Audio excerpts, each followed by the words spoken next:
nouvelles sanctions. Déjà ce matin, la porte-parole de la Maison-Blanche a salué la suspension par l'Allemagne de l'autorisation du gazoduc Nord Stream 2.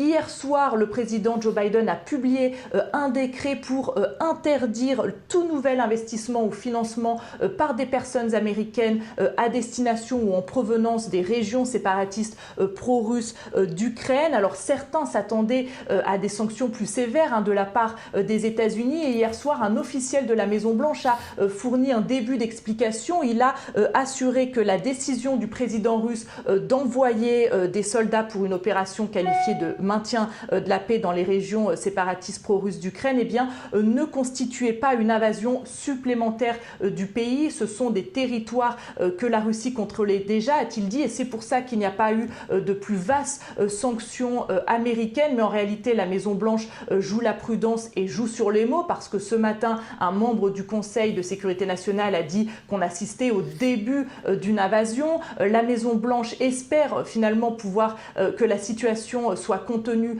dans le Donbass, mais elle dit redouter une invasion d'envergure de l'Ukraine. Et d'ailleurs, l'administration Biden a prévenu qu'il y aurait d'autres sanctions qui ont déjà été discutées avec les alliés en cas d'invasion de l'Ukraine. Les élus républicains déjà demandent plus de fermeté à l'égard de la Russie. Et aujourd'hui, le débat à Washington, c'est finalement qu'est-ce qu'une invasion de l'Ukraine ?